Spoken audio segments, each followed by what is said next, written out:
네, 오늘 장로님 기도하기 전에 아주 의미 있는 말씀을 해주셨는데 뜨끔하더라고요. 속으로 성도들이 교회를 매일 바꾸고 싶은 건 아닌지 살다 보면 그럴 수가 있겠죠. 지난 10년을 돌아보면서 참 못난 목사 만나서 고생들을 하고 있진 않은가. 다른 데 가봐도 다 똑같습니다. 중요한 건 나입니다. 내가 누구냐가 중요한 거죠. 요즘 저는 가을이라 영글다 라는 말에 많은 관심을 갖고 있습니다. 영글다. 참 이 말이 좋아요. 영글다. 이번 주에 과일을 제가 이렇게 딸 기회가 있어서 과일을 이렇게 하나 땄는데 이 묵직한 게 기대가 돼요. 까보니까 껍질을 참 알찬 알이 들어있어요. 먹어보니까 참 맛있더라고요. 저번 주에 몇 주 전에 우리 준석 집사가 제가 좋아한다고 대추를 이만큼 어머니한테 부탁해서 대추를 이만큼 사갖다 줬어요. 대추알이 상당히 요즘 크더라고요. 그걸 이렇게 먹는데 가끔 맛없는 게 하나씩 있어요. 근데 안에 보니까 썩었고 물컹물컹하고. 연근다는 것은 내용이 있다는 겁니다. 겉만 화려한 것이 아니라 그 안에 내용이 있다는 거죠. 우리 인생도 마찬가지입니다. 10년을 우리 교회가 지나왔는데 어떤 내용들이 있었는가. 오늘 장로님이 잠깐 기도하시면서 언급했지만 참 많은 일들이 있었습니다. 버텨야 했고 견뎌야 했고 제가 오죽하면 집사람한테 그런 얘기까지 했습니다. 하기 싫다고 그만두고 못하겠다고 그만두는 사람도 참 행복하겠다. 하나님이 살아있다는 것을 믿는 사람들은 때로는 힘겹게 포기할 수 없는 일들이 있죠. 엄마가 자식 키우기 싫다고 엄마를 포기할 수 없는 것 아닙니까? 그런 것 같아요. 예수님도 십자가에 달려 죽으실 수밖에 없었던 이유는 바로 우리를 포기할 수 없었기 때문이죠. 영근 분야 예수님 영근했어요. 시간이 가는 것을 아까워하지 마시고 영근으로 가야 됩니다. 그 안에 내용이 알차 있다면 하나님 보시고 거기에 걸맞는 만족을 우리에게 주십니다. 시간은 흐르고 한 것은 없고 그렇게 살아서는 안 되겠죠. 그럼에도 불구하고 자꾸 그렇게 되어지는 우리들을 보면서 정말 자꾸 익혀가야 되겠다 그런 생각을 다시 해봅니다. 특별히 이번 10주년을 맞이하면서 어떤 행사를 할까 많은 고민을 하고 기도하면서 이번 10주년 조용히 지내자. 우리가 자꾸 뭐 행사를 하고 초청잔치를 하는 것은 어떻게 보면 나의 외로움을 좀 달래기 위한 게 아닌가. 하나님이 보시면 되는데 10년이 됐으니까 뭔가 썰렁하게 보내는 것이 그럴 것 같고 그래서 행사를 하는 것은 조금 내 마음에 허락이 안 됐어요. 이번에. 그래서 10년 자체를 하나님 앞에 한번 다 드려보자. 10년 동안 무슨 일이 있었는가. 참 많은 일들이 있었죠. 많은 일들이 있었고 그 모든 것들이 다 하나님의 은혜임을 고백을 합니다. 아무튼 감사드리고요. 여러분과 함께 있어서 참 행복합니다. 오늘은 전번주에 이어서 특별히 다른 설교 준비하지 않고요. 전번 설교 리뷰하려고 합니다. 마무리가 안 됐기 때문에 우리가 살다 보면 엄두가 나지 않을 때가 있지 않습니까? 어디서부터 어떻게 시작해야 될지 엄두가 나지 않는 그런 일들. 어디서부터 시작해야 되는가? 예배에서부터 시작해야 된다고 말했습니다. 하나님의 백성은 예배에서부터 시작이 됩니다. 설교를 하다 보면 가끔 논리의 점프가 일어나요. 여러분이 성경을 잘 읽지 않고 관심이 없으면 일일이 하나하나 다 설명해야 되는데 설교 시간이 너무 짧으니까 알겠지 하고 이렇게 논리적 점프가 일어나는데 그러다 보면 설교가 무슨 말 하는지 잘 모르죠.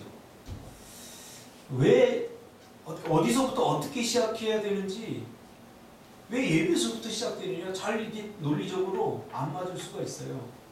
이런 거예요. 조금 제가 설명하자면, 제가 무슨 일을 시작할 때, 어떤 일을 할 때 여러분들은 어떻게 합니까? 주변에 사람들을 찾아가지 않습니까? 주변에 사람들을 찾아가서 특별히 전문가들이나 또 내 어떤 멘토들, 코칭을 해줄 수 있는 그런 사람들, 전문가들, 이런 사람 찾아가지 않습니까? 찾아가서 뭐 합니까? 물어보죠. 내가 이런 일을 하려고 하는데, 이렇게 하려고 하는데 당신의 생각은 어떻습니까?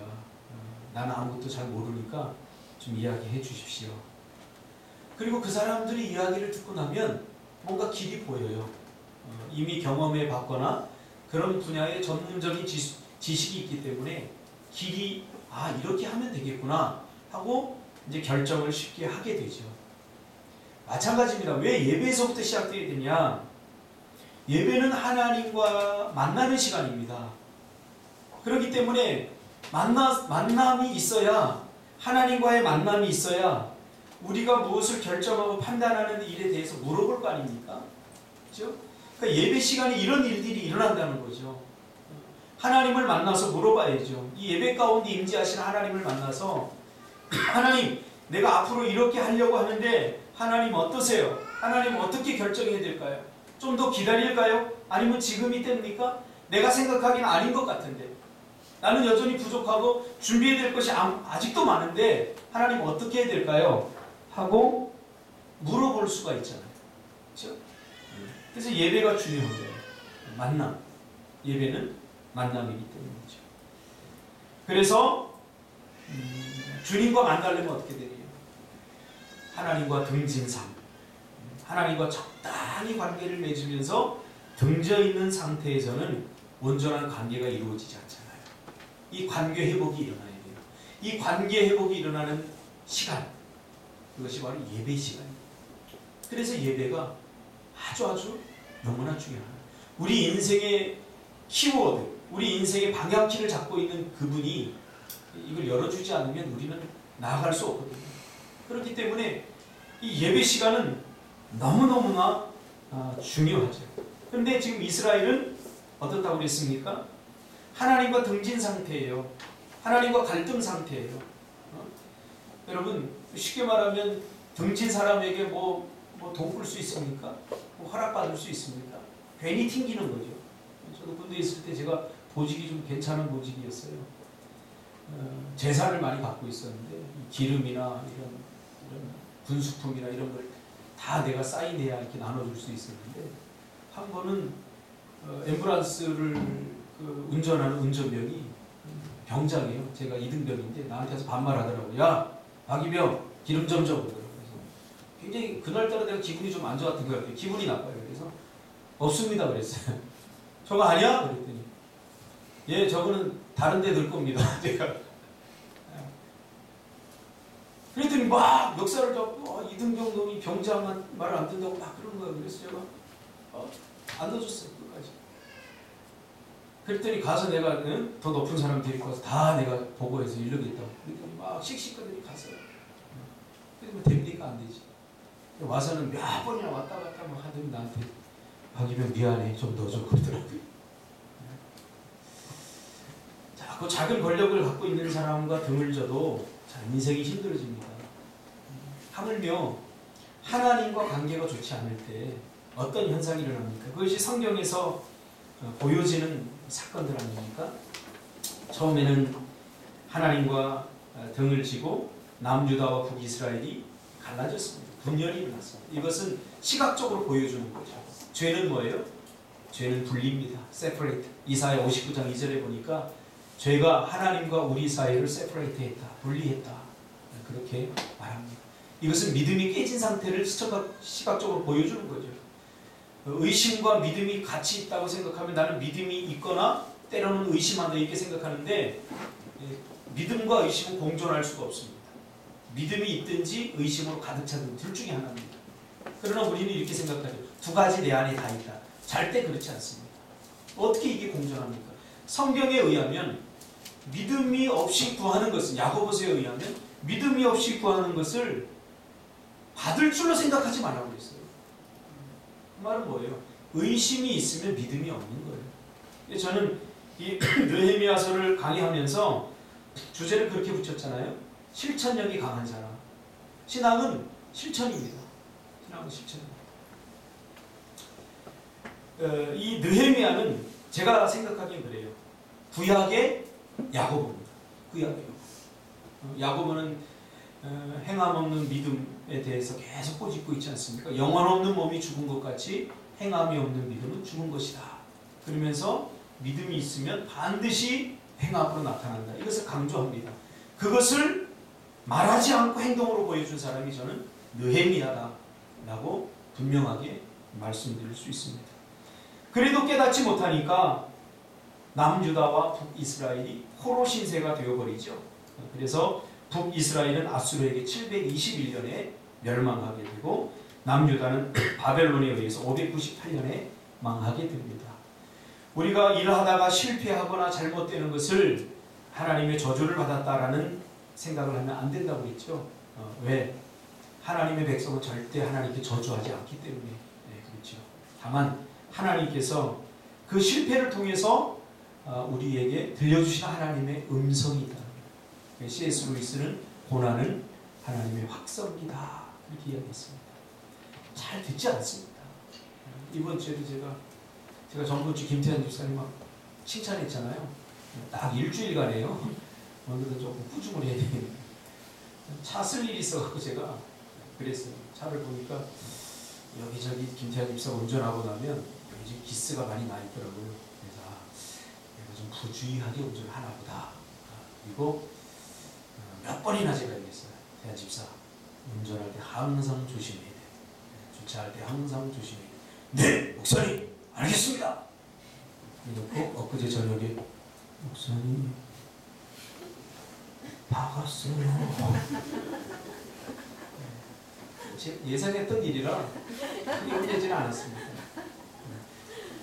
저 차가 얼마나 찌그러져야 이 정신을 차릴까 잘 몰라요. 아마 내가 보니까 이쪽 면을 다 긁어서 그 판금하고 도색하고 하려고 그러면 한 수백만 원이 들 거예요. 앞으로 더 많은 수업료를 지불을 해야 될 것 같습니다. 왜냐하면 육체적 수준에서 깨닫지 못하면 하나님은 계속해서 깨달을 수 있도록 그렇게 우리에게 사인을 주셔요. 그래서 우리 인생을 살면서 만나게 되는 많은 문제들이나 일들을 보면 우리는 단순히 돈의 문제, 어떤 관계의 문제, 뭐 지금 취업이 안 되니까 뭐 취업의 문제 이렇게 볼 수가 있어요. 거기에 매몰되다 보면 정말 중요한 핵심을 잃어버리게 돼요. 하나님이 왜 사랑하는 백성의 취업을 막으실까? 우리 이렇게 생각해요. 하나님이 막고 있다고 생각해요. 안 그래요. 내가 막은 거예요. 내가 막고 있는 거예요.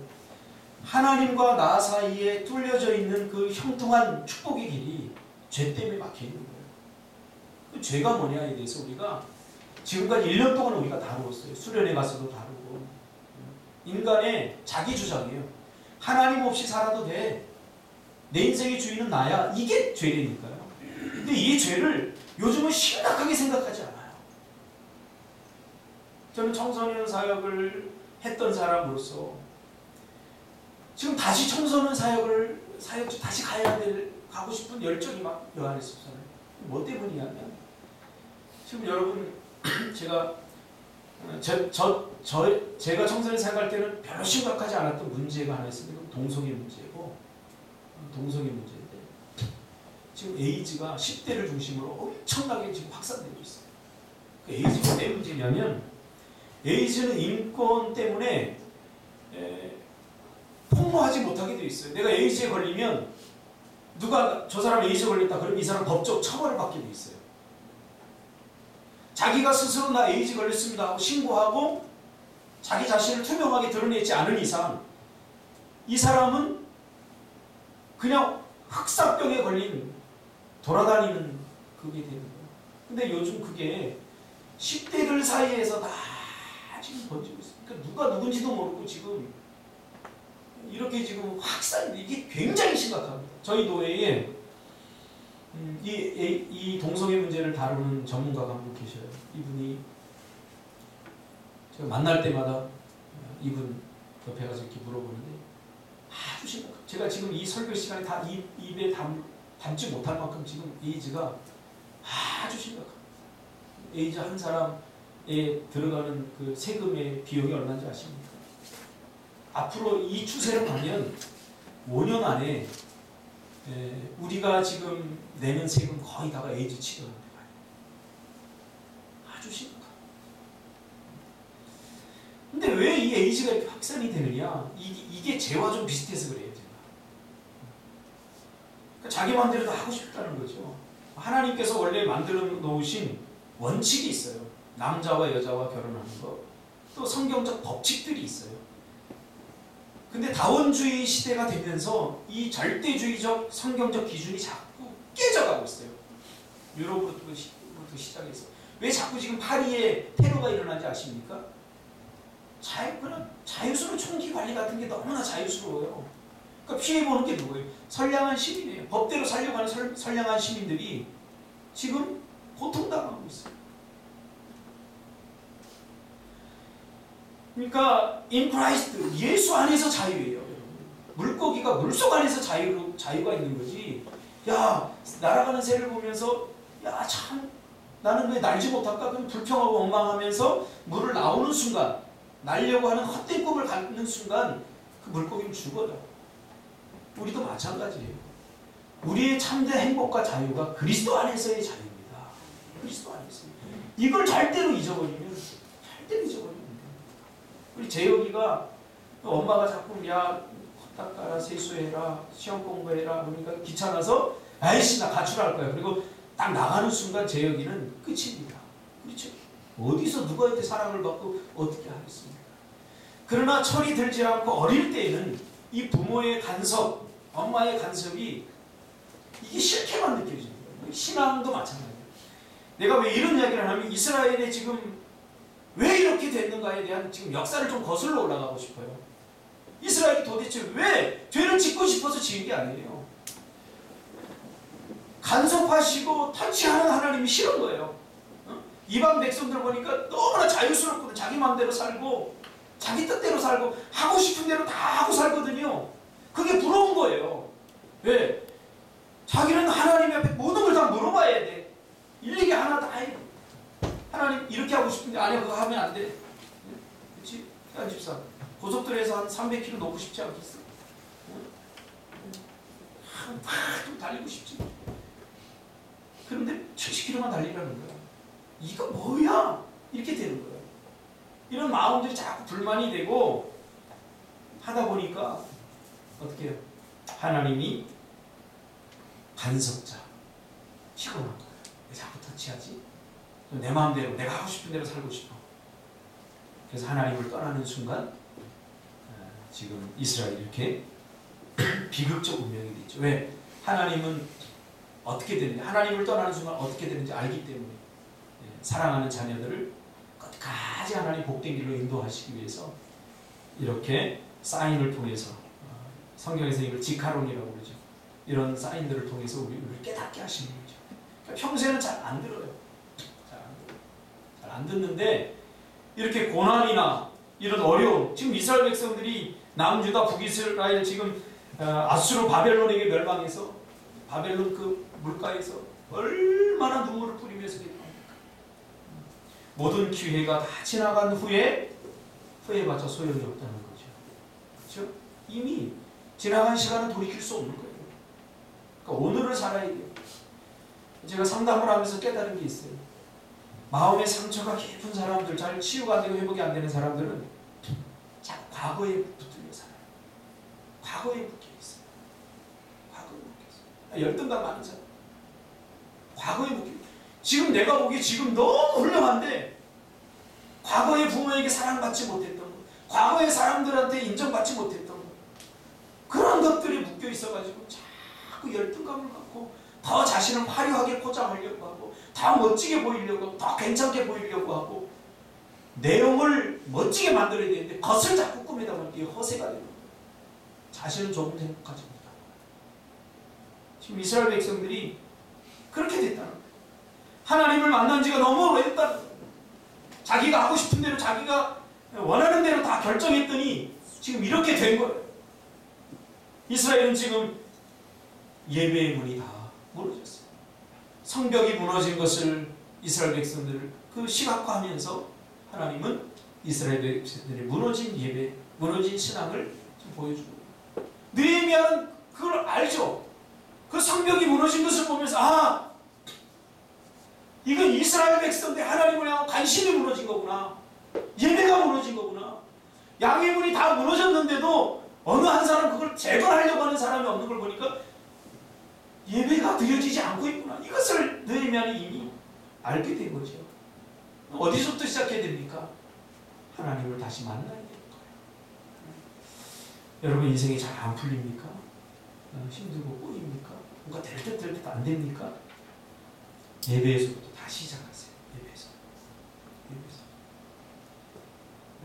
율법적이고 종교적인 그 예배의 수준을 뛰어넘어서 이제는 하나님을 만나는 예배가 되게 됩니다. 그래서 느헤미야가 지금 여러 가지 다른 분, 자신들에게 유익을 줄 수 있는 경제적이고 또 자신들이 살아야 되잖아요. 그런 문들을 다 제껴놓고 심지어는 물을 떠다 나눌 수 있는 샘문, 그런 거 빨리 회복해야 되잖아요. 그런 거 하지 않고 양의 문을 먼저 건축함으로써 예배를 회복하고자 했던 것은 예배가 그만큼 중요했기 때문이죠. 그리고 느헤미야는 실천주의자입니다. 예배를 다시 드리겠습니다. 말만 한 것이 아니라 하나님은 절대 우리의 말에 속지 않습니다. 예배를 드릴 수 있도록 그런 인프라를 구성한 거죠. 시스템을 구성한 거죠. 예배를 드릴 수 있도록 노력하고 실제적으로 시도했던 거죠. 신앙은 글로 배워서는 안 됩니다. 설교를 들을 때는 다 아멘이 되고 은혜 받은 것 같은데 우리의 삶으로 들어가 보면 그게 녹록지 않지 않습니까? 녹록지 않아요. 그래서 나타나는 현상이 믿음이 이게 쓸모없구나. 믿음이 별로 이게 현실의 문제는 이렇게 커 보이는데 믿음은 아무것도 알 수 없구나. 그러면서 우리의 신앙이 점점 하나님과 멀어지게 되고 있습니다. 우리가 이것 때문에 울어야 되고 이것 때문에 우리가 힘써요. 제가 예전에도 그런 얘기 했죠. 태양 집사님 좋아서 그래? 억한 심정 있는 거 아니야? 보람 집사님하고 연애할 때 꼭 해봤죠? 네. 처음부터 할 줄 알았어요? 어떻게 했어요?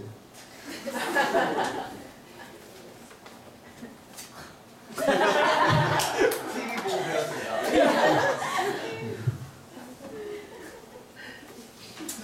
예전에 어떤 극을 보니까 키스를 글로 배우더라고요. 입을 내밉니다. 글로 배울 수 없는 거예요. 해봐야 되는 거죠. 실제로 첫 뽀뽀를 해보니까 내가 알던 뽀뽀와 첫 키스는 어떻게 다르던가요? 많이 달랐나요? 네, 많이 달라집니다. 그래요. 자꾸 우리가 이 들은 것을 신앙이라고 생각하면 안 돼요. 내가 지금 알고 있는 것을 믿음이라고 착각하면 절대 안 돼요. 해보기 전에는 신앙이 안 돼요. 절대 믿음이 안 돼요. 여러분 로또가 내가 이거 맞는다는 확신이 있는 사람은 로또는 반드시 사죠. 근데 사지 않는 이유는 맞을 확률이 별로 없기 때문에 지금 안 사는 거예요. 확신이 있으면 사죠. 성경은 다 그런 이야기 아닙니까? 아브라함이 이삭을 드렸어요. 드리는데 왜 드렸어요?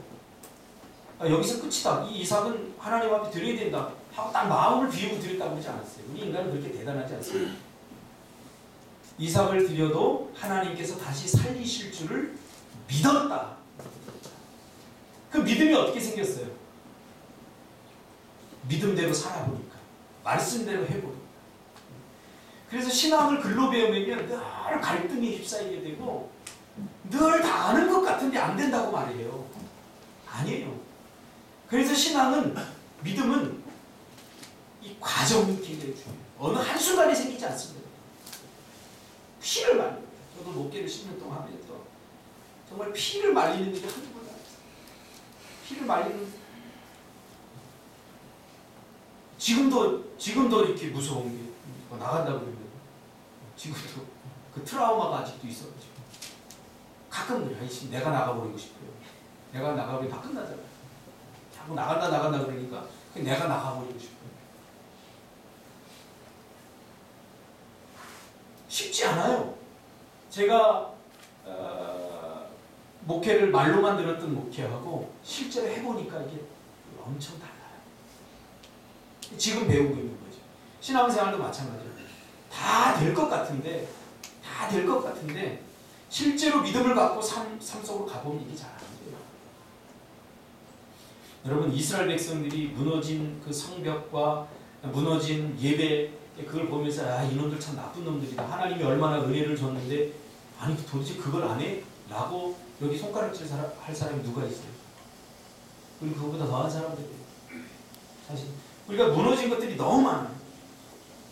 그래서 한옥 목사님이 쓴 책을 제가 이야기하지 않았습니까? 대체 교회에서 아멘하고 나가서 무슨 일이 있었던 거예요? 저도 참 궁금해요. 참 젊은 청년들이 막 기도할 때면 뜨겁게 기도하고 막 세상을 다 얻은 것 같이 막 합니다. 목사님 걱정 마세요. 제가 다 해결할게요. 일주일 만에 그냥 어깨 쭉 눈이 풀려갖고 이러고 도대체 무슨 일이 있었나? 아멘 했으면 아멘 한 대로 믿고 믿은 대로 살아야죠. 이것까지 싸우면 저의 고민도 그거예요. 여러분이 저의 고민과 저는 다르지 않다고 생각해요. 오늘 한국 교회가 잃어버린 것이 바로 이거예요. 열심히 하겠다고 하는 것이 아니라 열심히 하겠다고 했으면 행동으로 드러나야 된다는 거죠. 예레미야는 그런 의미에서, 느헤미야는 그런 의미에서 행동주의자죠.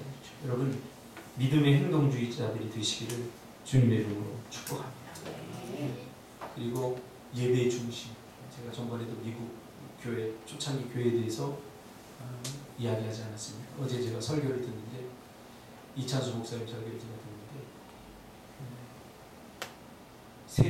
세례를 하는데 캄보디아에서 세례받아요. 아니 캄보디아에는 목사가 없습니까? 있어요. 근데 자기 교회라고 캄보디아에 있는 사람이 세례를 받으러 왔어요. 자, 저도 캄보디아 가봐서 그 비행기값, 호텔비. 아니 미친놈 아니에요?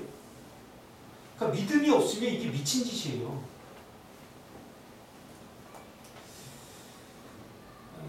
믿음의 본질에 대해서 우리가 좀 생각을 해봐야 돼요. 믿음의 본질에 대해서. 그리고 순종에 대해서. 느헤미야가 지금 성벽을 재건하겠다라고 꿈을 꾸고 지금 이렇게 하는 것은 오늘 우리 입장에서 보면 이게 미친 짓이에요. 자기에게 부족함이 없어요. 성공한 사람이에요. 근데 뭐가 아쉬워서 이런 일을 할까? 느헤미야는 분명히 알았죠. 하나님 우리의 자세와 태도를 본다는 것. 자세와 태도. 그 사람의 자세와 태도를 보면 이 사람이 그것을 할 수 있는 사람인지 아닌지 그게 다 드러나잖아요. 또 예배에 대해서 또 하나 중요하게 다뤄야 될 것이 있는데 그게 뭐냐면 예배는 관계 회복 시간입니다. 참된 예배, 질적인 예배, 참된 예배, 신령과 진리로 드리는 예배인데 신령과 진리라고 하는 표현을 왜 썼느냐? 이 예배를 통해서 예배는 인격과 인격이 만나는 시간입니다. 인격과 인격이 만나는 시간. 그래서 만나서 치유와 회복이 일어나는 시간입니다. 굉장히 중요한 거예요. 고린도전서 3장 16절에 보면 여러분은 하나님의 성전인 것과 하나님의 성령이 여러분 안에 계시다는 것을 알지 못합니까? 이렇게 말합니다. 교회는 우리가 구약적 마인드로 건물을 경임하는데 신약으로 넘어오면서 교회는 바로 사람이 된 거죠. 우리가 교회입니다. 우리가 성전인 거죠. 고린도서 3장 16절에 분명히 말하고 있지 않습니까? 그래서 교회를 세운다는 것은 사실 사람을 세운다는 거예요. 그리스도인, 참다운 그리스도인으로 세운다. 지금 이스라엘에 다 무너져 버렸어요. 왜? 그 참다운 교회를 세우는 예배가 다 무너졌기 때문이죠. 그래서 관계가 굉장히 중요합니다. 예배를 대하는 자세와 태도, 인격과 인격이 만나야 되기 때문에 이때 가장 중요한 게 있어요. 하나님 오늘 설교 핵심입니다. 예배에서 가장 중요한 건 뭐냐면 자발성입니다. 하나님은 억지로 하는 것을 받지 않아요. 억지로 헌금하거나 억지로 하는 건 절대 받지 않으셔요. 인격과 인격의 만남이라고 그랬죠. 하나님은 자발성. 그래서 친밀해져야 돼요. 친밀. C.S. 루이스는 그런 얘기를 했죠. 하나님을 아는 데서 하나님을 사랑하는 데까지 자라가요. 하나님을 우리가 아는 게 아니라 이제 우리는 하나님을 사랑하는 단계까지 가야 된다는 거죠. 그 일이 일어나는 곳이 바로 예배 시간입니다. 왜 하나님은 자발성을 중요하게 여기냐? 하나님은 이스라엘 백성들 안에 있는 노예 근성을 참 안타깝게 여기셔요. 노예 근성이 뭡니까? 스스로 하지 않고 누군가가 시켜서 하면, 어쩔 수 없이 하면 그것은 노예입니다. 노예나 그렇게 하는 거죠. 여러분 먹고 사는 것이 힘들어서 그 일하는 현장으로 가면 여러분 노예예요. 노예. 공부도 마찬가지예요. 공부를 하는데 묶이게 되는 거죠. 그러니까 노예가 되는 거예요. 우리 인생에 사는 문제도 마찬가지예요. 공부하는 문제도 마찬가지예요. 노예는 절대 행복하지 못하며 자유할 수 없기 때문에 하나님이 이스라엘 백성들에게 제일 먼저 주고 싶었던 것이 뭐냐면 자유예요. 죄에 묶여있던 이스라엘 백성들이 죄 때문에 자유하지 못하니까 죄의 문제를 해결해 주므로 자유하기를 원했어요. 자유하게. 근데 이스라엘 백성은 430년 동안 노예 생활에서 노예의 근성이 깊이 박혀 있어요. 제가 목회를 딱 시작하면서 그걸 딱 느꼈어요. 성도들이 오면서 하는 얘기가 저는 뭘 자유롭게 하고 싶거든요. 아니 신앙생활 10년, 20년 했는데 꼭 기도하러 나와야 됩니다. 해야 나옵니까? 언제까지 그래야 됩니까? 어덜트 칠드런이죠. 성인 아니죠. 이제 컸으면 스스로 자발적으로 해야 됩니다. 자발적으로. 헌금도 마찬가지입니다. 이 컸다는 증거 아닙니까? 우리 예원이가 지금 초등학교 지금 3학년인데 크는 재미가 있어요. 요즘. 이 아이가 내 마음을 막 알아줘요. 예전에는 가슴에 못 박히는 말만 해. 우리 예린이도 그렇고. 엄마는 왜 키 작은 남자하고 결혼했어? 이러면서 막 가슴에 못을 박는 이야기만 하더니 요즘은 제가 다 이렇게 들어보면 아빠를 정말 많이 배려하는구나. 내가 표현하지 않았지만 아빠의 힘든 부분을 이미 이 아이가 알고 있구나. 그래서 어떻게든지 아빠를 막 힘을 주려고 하고 아빠를 존중해 주려고 하는 마음이 내가 막 느껴져요. 왜? 컸기 때문에. 지금 제가 대학생인데 지금도 아빠 용돈 주세요. 그러면 아주 빠르게 때려요.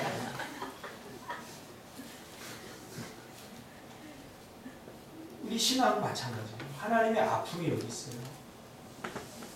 이스라엘 백성들이 컸는데 어린아이 같은 행동만 하는 거예요. 이게 고통이고 아픔인 거죠. 하나님과의 관계에서 가장 중요한 건 뭐냐? 자발성이에요. 자발성. 예배도 자발적으로 시키기 전에 시켜서 하는 것은 아직 내가 무엇인가에 노예라는 거예요. 무엇인가에 묶여있다는 거예요. 이제요. 상원 집사가 내가 시켜서 뭘 해줄 때가 좋아? 아니면 알아서 해줄 때가 좋아? 할렐루야. 상원 집사 가끔 알아도 모른 척 하는 것 같더라고. 마찬가지. 다 알아. 우리 모릅니까? 하나님을 어떻게 기쁘게 했는지 모릅니까, 여러분? 여기서 뭔 설교가 없이 돼요. 다 알아요. 하나님이 꿈꾸는 이스라엘과 그 백성들, 자발적인 공동체. 이 예배도 마찬가지야. 이 예배가, 야 너희들 예배 안 드리면 죽어? 너 예배 안 드리면 너 혼나? 무슨 일이 생겨? 이건 아직도 아동틱한 거야. 아직도 어린아이의 수준을 넘어서지 못한, 적당히 하나님 눈치만 보고. 아니에요. 하나님은 자발적으로 하기를 원해요. 누구처럼? 느헤미야처럼. 굳이 하지 않아도 되는 일에, 야 이걸 보니까 하나님 마음이 얼마나 아프실까? 하나님 마음이 얼마나 고통스러우실까? 내가 하나님 마음을 조금 내가 들어드려야 되겠다. 그리고 지금 달려간 거예요. 예루살렘으로. 굳이 가지 않아도, 굳이 하지 않아도 되는 일 하고 있는 거예요. 저 목회를 하면서 저 때문에 힘들어 본 적이 별로 없는 것 같아요. 어릴 적에는 삶의 중심이 다 저였어요. 제가 모든 게 저였죠. 목회를 하고 나서는 나 때문에 살 수 없겠더라고요. 요 사람이 좀 괜찮으면 저 사람이 좀 다운되고, 저 사람이 좀 괜찮으면 또 요 사람이 다운되고. 이 청년들 보면, 아니 어떻게, 참 신기해요. 집사람하고 얘기했어요. 아니 한 놈이 좀 괜찮으면 한 놈이 다운되고, 또 기도하고 한 놈 살려놓으면 또 한 놈이 다운되고. 야, 참 신기해요.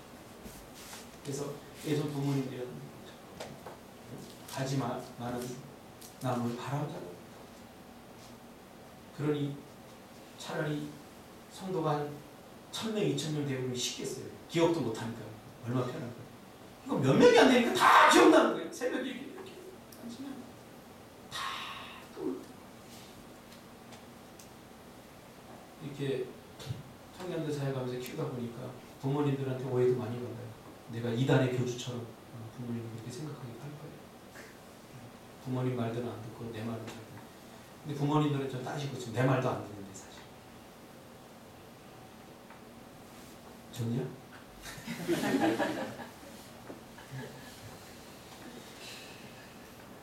공감.